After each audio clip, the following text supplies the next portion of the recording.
Okay. And Clint? So, moving on here. Yeah, because we're looking at. You didn't mention legumes for protein. No, I didn't, because really getting protein from vegetable sources is, well, it's just not the best source of protein sources, especially when you already have meats, which are there for that reason. Plus, if you're going to do legumes and stuff like that, then you can mix them with rice. You got to do all the blending and blending and binding to get full whole proteins out of them. Even if you're doing quinoa and things like that, which do have all the amino acids there, if you live on those things by themselves, you'll still have deficiencies because they don't really have full, complete amino acid chains that you need. So you have to take them and mix them and blend them so you get a mix of everything. And even then, you're missing a lot of constituents that you get from the meat. So there's different fiber contents in the meat. There's different proteins. There's different residues in that meat that your body uses for other biochemical needs. You also need some of the cholesterol that's in there. You need the fats that are in there. You need all the other biochemical substances that are there because what are you made out of? You're not made out of plants. You're made out of meat. You're made out of water. You're made out of proteins, amino acids, things like that. So, last time I saw a plant, they don't have muscles. They don't have tendon structures. They don't have structures that you and I have. So we need them for their nutritional components that do keep us healthy. They help out with cleansing and things like that. There's no fiber in meat, so you can get it from your protein. From your vegetables. Yeah. There's no plant Well, there's fibers. a lot of vegans. There's a lot of vegans that out there, and so they have to do something. Yeah, well, Kathy I think that's no, Kathy, you're not a vegetarian, are you? No, hardly. I do mostly vegetarian. Yeah. With the strict vegans, you do have to supplement things. You have to supplement all the B vitamins because you don't really get those from plant sources. You have to supplement iron because getting iron from plant sources really is tough. It's tough to take that non-heme iron and get it to synthesize and turn it into a heme iron, which you need for oxygen transport. Actually, I have a problem with too much iron, so I have to stay away from. Let me interrupt right quick, guys, because I got a client call right at 3 o'clock, so I need to break off. Oh, you do? And, yeah, because it's 3 minutes till, and I got to go. Okay. Because I got a cross country client that I have to be on the call for, so I need to bug out, and I'll catch you guys next week. Okay. And that means I need to bring everybody up. We will see you later. Thank you. All right. Y'all have a good one. Okay. All right. Thank you, Roger. Bye. Okay. Now that's going to bring us up here. And so I need to, let me get, that's going to make everybody change. Oh. I'm good with change. You're through with change too, huh? Yeah. No, I said I'm good with it. Okay. Yeah. Well, I've got to. My problem is when he leaves, it causes a hole, and then I have to end that. Okay. And I have to recapture. So hold on a second. See what happens. That's one thing that's bad about this thing is that I have to do everybody. I have to do everybody.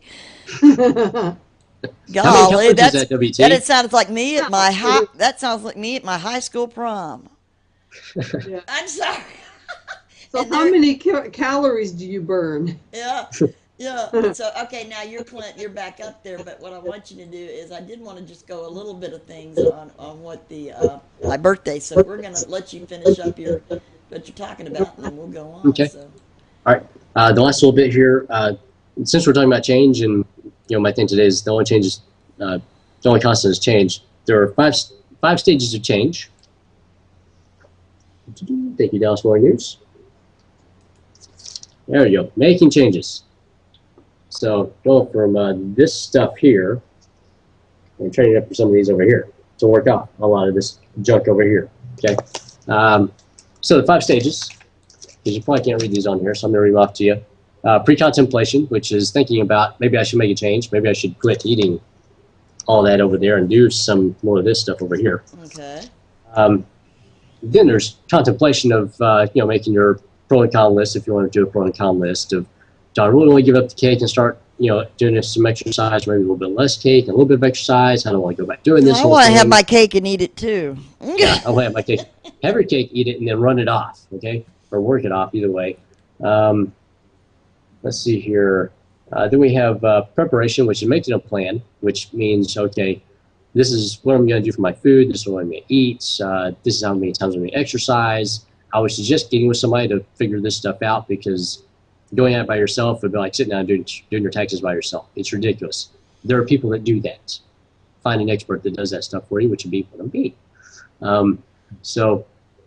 This way, they can sit you down and give you some realistic goals and talk to you about, maybe you want to start off with this many times a week of exercise, maybe start making these changes in your diet, and this is going to be our endpoint a year from now, instead of all the little 90-day diet things. That's why most of the diets don't work.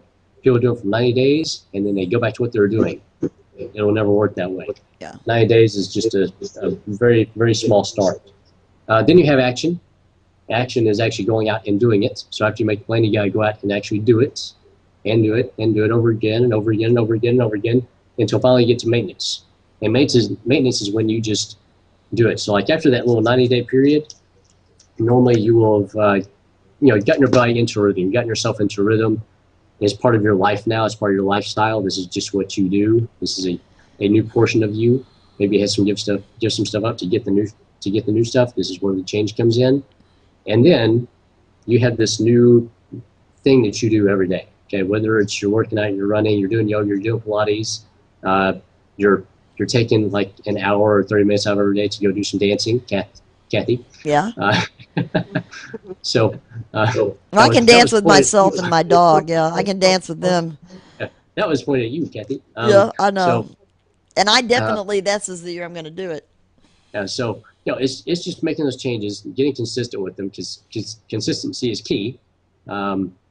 If the more consistent you are, the more progress you'll make. And then you just kind of do it.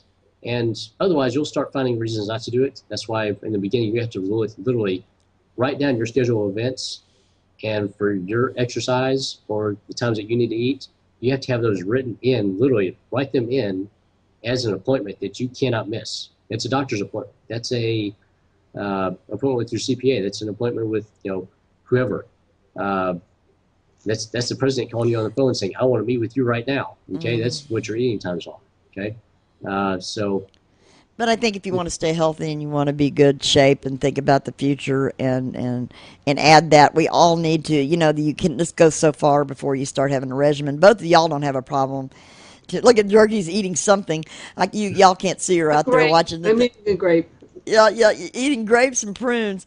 But how can people get more information about you and get a hold of you? And you're a personal trainer. You also have a website and a blog. So tell them how to get a hold of you. You can either Google me and just type in Clint Fuquay, because there's only one of me in the world. One. I've actually Googled myself. It's pretty funny. No, you can go to clintfuquay.com. Which has all my stuff on there. It's got my Facebook, it's got my Twitter, it's got my YouTube. You see the blog, I've got my store on there. You can go to Facebook, which I was pimping out my Facebook page earlier. It's Facebook/PHCR.CBFit. Go to that page, and I'm listing all kinds of stuff on there, daily, hourly, minutely, every second.